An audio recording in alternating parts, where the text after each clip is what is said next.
दोस्तों, मेरा नाम रंजीत है और मैं नोएडा का रहने वाला हूं। मेरा फोटोग्राफर का काम है। लेकिन आज जो कहानी मैं आप लोगों के साथ शेयर करने जा रहा हूं, वो मेरे बचपन की एक बहुत ही ज्यादा भयंकर और डरावनी कहानी है। दरअसल ये बात उन दिनों की है जब मैं बहुत छोटा हुआ करता था और उन दिनों मैं स्कूल में जाया करता था। मैं जिस स्कूल में जाता था, मुझे उसमें जाते हुए लगभग 4 से 5 साल का समय हो चुका था और मैं शुरू से ही उसी स्कूल में पढ़ रहा था। इतने लंबे समय से उस स्कूल में पढ़ने की वजह से मेरे काफी अच्छे खासे दोस्त भी बन गए थे और टीचर्स से भी मेरी अच्छी खासी बनती थी, क्योंकि मैं बचपन में बहुत ही ज्यादा क्यूट था। इसी वजह से मैं टीचर्स को भी अच्छा लगता था और क्यूट होने के साथ साथ ही पढ़ाई में भी अच्छा खासा था। इसी वजह से सभी लोग मुझे बहुत ज्यादा प्यार करते थे। लेकिन मुझे क्या पता था कि मेरी यही खासियत मुझे एक दिन एक ऐसी मुसीबत में डाल देगी जिस मुसीबत में पड़ने के बाद मेरे प्राण बेखुर हो जाएंगे और मुझे अपनी आंखों के सामने साक्षात अपनी मौत नजर आएगी। क्योंकि उस वक्त जो कुछ भी मेरे साथ हुआ था वो किसी मौत के दर्शन करने से कम नहीं था। अब आप लोग सोच रहे होंगे कि आखिर मेरे साथ बचपन में ऐसा क्या हुआ था जो मैं आप लोगों को इस बात को इतना बढ़ा चढ़ा कर कह रहा हूं। तो इस कहानी को जब तक आप पूरा अंत तक सुनेंगे तो आपको यह बात समझ में आ जाएगी कि जो घटना मेरे साथ हुई थी वो सच में मौत का सामना करने से कम नहीं थी। दरअसल हमारी गर्मियों की छुट्टियां पड़ी हुई थीं और गर्मियों की छुट्टियां खत्म होते ही जैसे ही स्कूल खुलता है तो हम लोग फिर से स्कूल जाने लगे थे।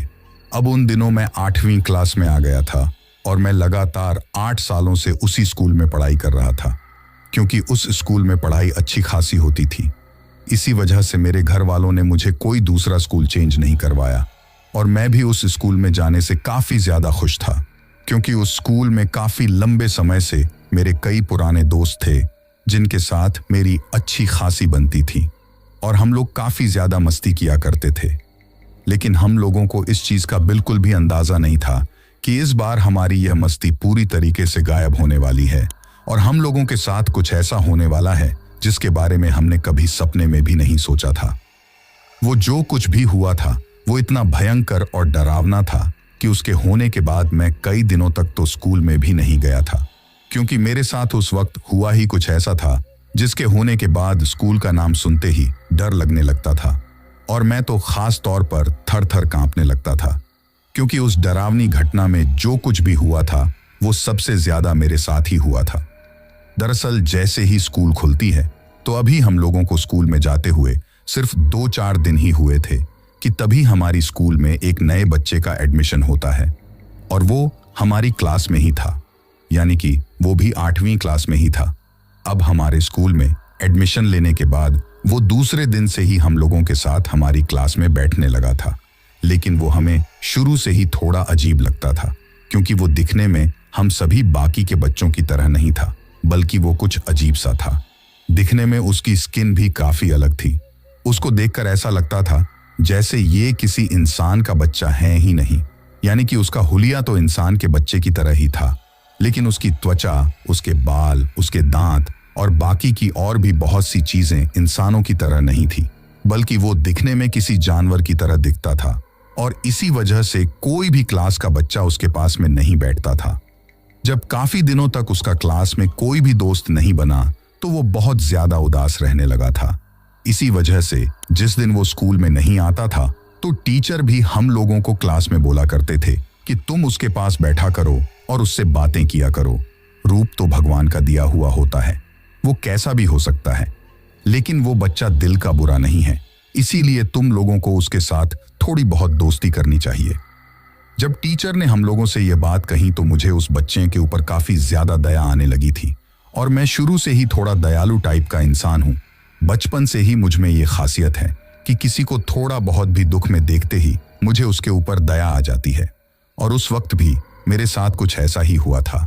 अब जैसे ही दूसरे दिन वो लड़का फिर से स्कूल में आया तो उसके स्कूल में आते ही मैं उसके पास जाकर बैठ जाता हूँ और उस कहता हूँ कि क्या तुम मुझसे दोस्ती करोगे?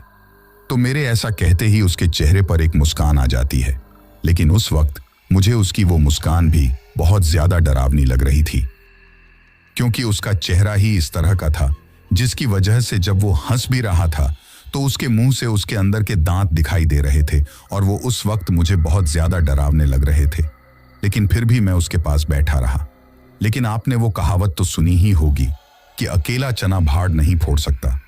मेरे साथ भी उस वक्त कुछ ऐसा ही होता है।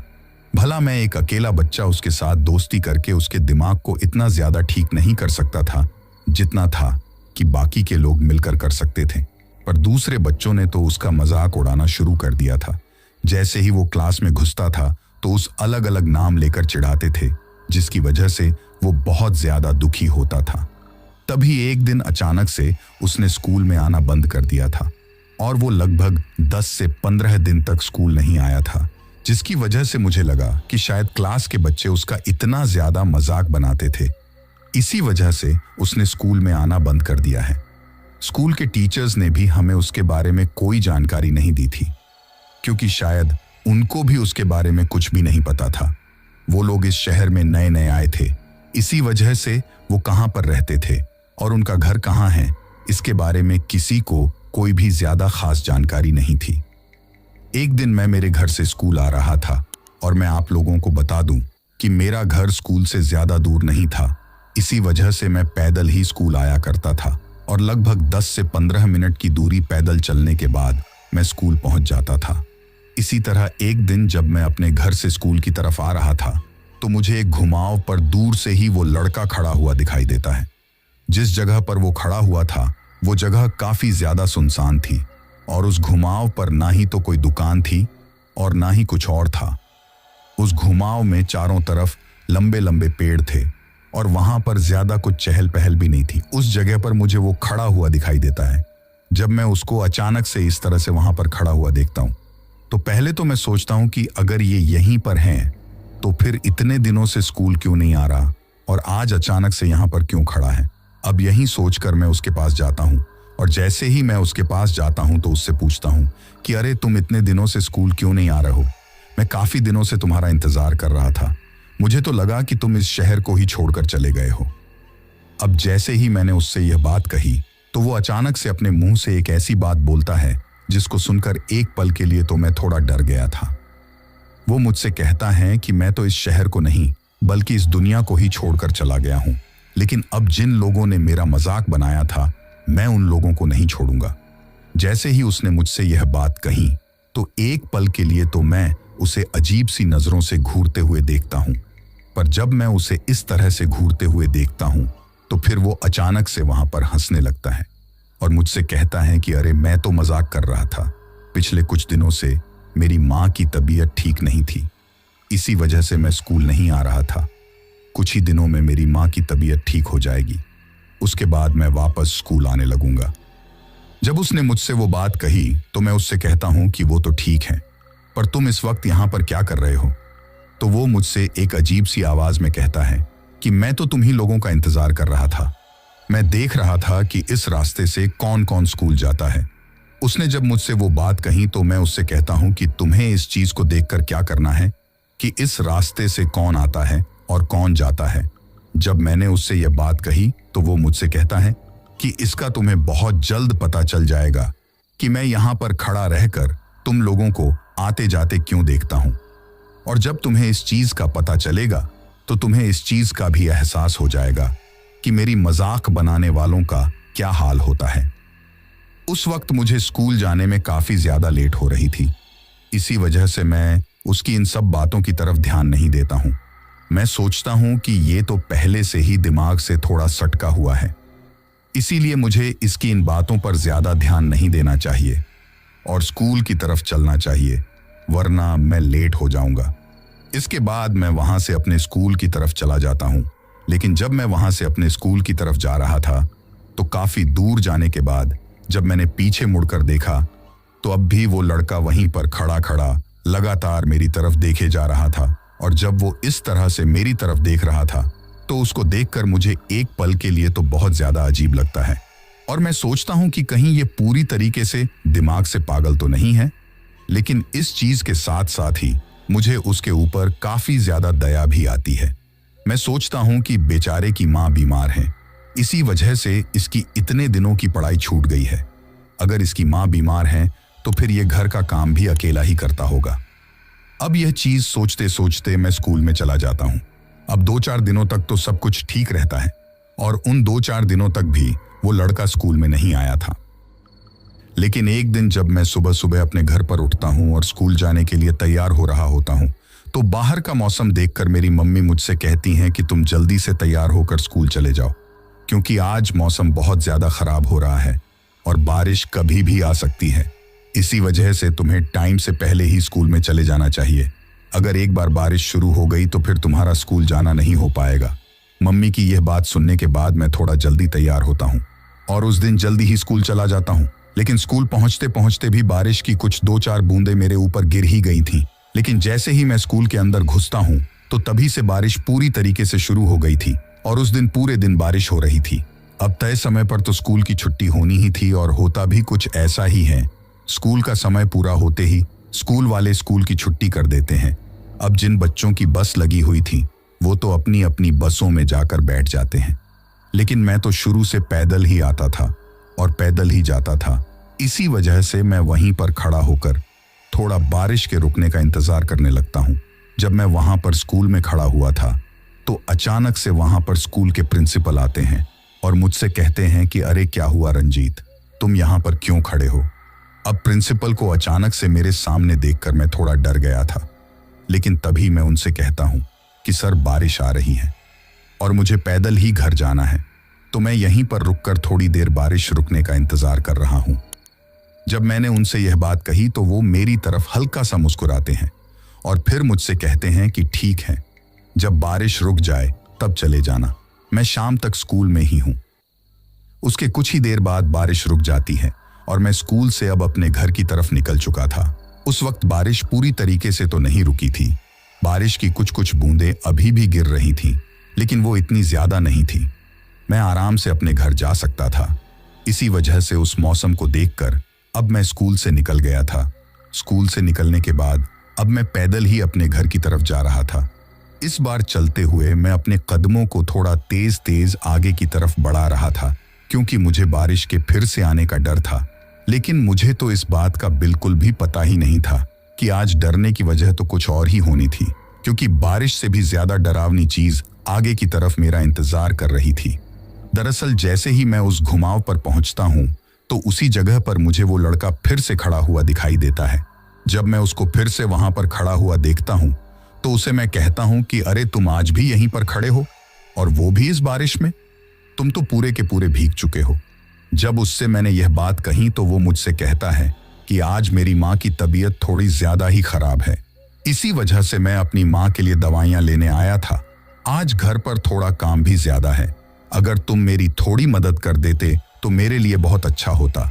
जैसे ही उसने अपने मुंह से मुझे ये बात कही और मुझसे मदद मांगी तो मुझसे रहा नहीं गया, क्योंकि जैसा कि मैंने आपको शुरू में बताया था कि अगर मैं किसी को भी इस तरह की परेशानी में देख लेता हूं तो मुझे उसके ऊपर काफी ज्यादा दया आ जाती है। तो मैं उस लड़के से कहता हूं कि बताओ मैं तुम्हारी क्या मदद कर सकता हूं। जब मैंने उससे ऐसा कहा तो वो मुझे अपने घर चलने को कहता है और मुझसे कहता है कि तुम मेरे साथ मेरे घर चलो और वहां पर थोड़ी सी मेरी मदद करो। जब उसने मुझे ऐसा कहा तो मैं सोचता हूं कि शायद इसकी माँ की तबीयत थोड़ी ज्यादा ही खराब होगी और उनको बिस्तर से उठाने बैठाने में भी ये अकेला असमर्थ होगा, इसी वजह से ये मुझसे मदद मांग रहा है और ऐसे वक्त में तो हर किसी की मदद करनी चाहिए। अब यही सोचकर मैं उसे उसके घर चलने के लिए हाँ कह देता हूँ, पर मैं उससे कहता हूँ कि मैं ज्यादा देर नहीं रुक पाऊंगा, क्योंकि मेरे घर पर भी मेरी मम्मी मेरा इंतजार कर रही होगी। तो वो मुझसे कहता है कि तुम ज्यादा देर मत रुकना, सिर्फ 1 घंटे ही रुक जाना। उस 1 घंटे में मैं मेरे घर का सारा काम खत्म कर लूंगा। तब तक तुम मेरी माँ के पास बैठ जाना, क्योंकि वो इतनी ज्यादा बीमार हैं कि उनके पास किसी एक इंसान का होना जरूरी है। जब उसने मुझसे ये बात कही तो मुझे उसके ऊपर और भी ज्यादा दया आ जाती है। मैं सोचता हूं कि इतना छोटा बच्चा इतनी सी उम्र में इन सभी चीजों को कैसे संभाल रहा है। अगर मेरे साथ ऐसा कुछ होता तो मैं तो अकेला इन सब चीजों को नहीं संभाल पाता। लेकिन चलो, किसी की मदद करना अच्छी ही बात है। अब यही चीज सोचकर मैं उसके साथ उसके घर पर चल पड़ता हूं। लेकिन जैसे ही मैं उसे कहता हूं कि ठीक है, चलो मैं तुम्हारे साथ तुम्हारे घर पर चलता हूं, तो यह सुनते ही उसके चेहरे पर एक अजीब सी मुस्कान आ जाती है और वो अंदर से बहुत ज्यादा खुश हो जाता है। लेकिन अब तक भी मुझे उसके इतने ज्यादा खुश होने का पता नहीं चल पाया था कि वो मेरे साथ अपने घर पर जाते हुए इतना ज्यादा खुश क्यों हो रहा है। पहली चीज तो मुझे उसका ये खुश होना बहुत ज्यादा अजीब लगी, और दूसरी चीज ये लगी कि सड़क पर चलते चलते ही वो अचानक से एक खाई की तरफ एक पगडंडी में नीचे उतरने लगता है। जैसे ही वो इस तरह से अचानक से खाई की तरफ उतरने लगता है तो मैं उससे कहता हूं कि अरे तुम उधर कहाँ जा रहे हो। तो वो मुझसे कहता है कि मेरा घर इसी तरफ है और मेरे घर पर जाने का यही एक रास्ता है।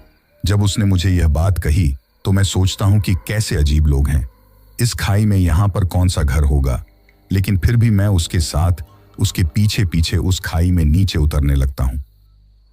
और थोड़ी ही दूर नीचे उतरने के बाद मुझे दूर से ही एक टूटी फूटी सी झोपड़ी नजर आती है। उस झोपड़ी को दूर से देखते ही मैं सोचता हूं कि कहीं इसका घर ये झोपड़ी ही तो नहीं है। अगर यही इसका घर है तो फिर आज मैं बहुत गलत जगह पर फंस गया हूं, क्योंकि एक तो ऊपर से ये बारिश हो रही है और इस टूटी फूटी झोपड़ी में मैं कैसे रह पाऊंगा। लेकिन कुछ देर बाद जैसा मैंने सोचा था वैसा ही होता है। वो लड़का उस झोपड़ी के अंदर जाता है और मुझसे कहता है कि यही मेरा घर है, आ जाओ तुम इसके अंदर आ जाओ। अब जैसे ही मैं उस झोपड़ी के अंदर गया तो आप यकीन नहीं मानोगे कि उस झोपड़ी के अंदर जाते ही मुझे एक बहुत तेज बदबू सी आती है। लेकिन उस वक्त वहां पर अंधेरा काफी ज्यादा था और मुझे अपनी आंखों के सामने कुछ साफ साफ दिखाई नहीं दे रहा था। तभी वो लड़का उस झोपड़ी के एक कोने में जाता है जहां पर एक टूटी सी खटिया पड़ी हुई थी और उस खटिया के ऊपर एक बुढ़िया पड़ी हुई थी। उस बूढ़ी औरत के पास जाने के बाद वो लड़का उसके पास बैठता है और उससे कहता है कि देख